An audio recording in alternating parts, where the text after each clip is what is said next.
Les Mukotas, faites très attention car le monde dans lequel on vit est rempli d'absurdités. Cette histoire, elle se passe ici au Congo, précisément à Brazzaville. Et ça peut arriver à toi, ça peut arriver à moi, ça peut arriver à un proche. Et c'est quand ça arrive au proche que tu te rends compte que ces histoires sont bel et bien vrai. Cette histoire m'a été racontée par une amie et donc cette amie-là, on va l'appeler Sarah pour des raisons de confidentialité. Et donc Sarah va se faire piéger et elle va se retrouver dans un trafic d'organes. Ça se passe au Congo, donc ouvrez grandement vos oreilles. Et donc je discutais avec Sarah totalement normalement comme deux copines et donc Sarah, elle prend un air sérieux et elle me dit: Joël, ce qui m'est arrivé hier là, franchement, je sais pas comment te le raconter. Si je te le dis ça, tu auras même la chair de poule. Je ne sais pas comment j'ai fait pour me retrouver dans cette situation-là, mais franchement, la soif du travail. J'ai dit, raconte-moi. Moi, je raconte des histoires. Donc, du coup, raconte-moi. Peut-être que voilà, ça pourra édifier plusieurs personnes. Et donc, elle me dit que peut-être aujourd'hui, tu allais même entendre qu'on a retrouvé mon cadavre là-bas, ou tout simplement mon corps est porté disparu, ou tout simplement qu'on a retrouvé mon cadavre démembré. Moi, je lui ai dit, maman, raconte-moi l'histoire, raconte-moi. Et c'est donc là qu'elle me raconte qu'elle a un ami. C'est un ami avec qui elle ne discute pas énormément, mais par contre, l'ami sait qu'elle cherche du travail. Pourquoi? Parce que ça fait plusieurs années qu'elle cherche du travail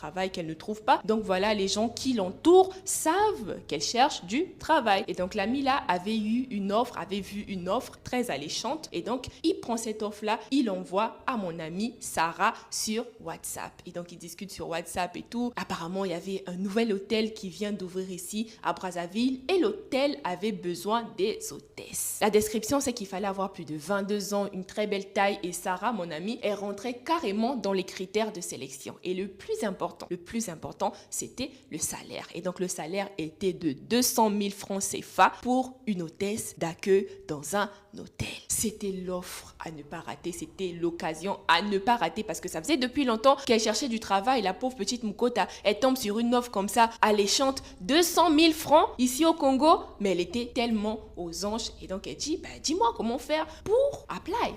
Apply, c'est quoi déjà en français? Pour appliquer, pour commencer la procédure, pour intégrer l'hôtel. Son ami là lui dit que dès que j'ai vu l'offre, j'ai directement pensé à toi parce que toi, tu cherches du travail depuis longtemps. Et donc ça, c'est vraiment quelque chose qui te correspond. Même si c'est pas ce que tu as fait à l'école, hôtesse d'accueil, c'est quand même un bon salaire qui vient avec. Donc voilà, vas-y, je t'envoie le numéro du monsieur, le monsieur qui recrute. Comme ça, tu vas parler avec lui et il va te donner beaucoup plus de détails. Et donc c'est ce qu'il fait, il envoie le numéro du monsieur à Sarah et donc Sarah contacte donc le monsieur. Sarah contacte le monsieur, elle explique au monsieur où est-ce qu'elle avait vu l'offre et donc le monsieur très poli, très aimable, en tout cas il voulait vraiment la mettre très à l'aise, elle était très à l'aise, il rigolait même, il posait des questions pour vraiment détendre l'atmosphère et le monsieur avait une voix vraiment éloquente, une voix vraiment mielleuse au téléphone, une voix vraiment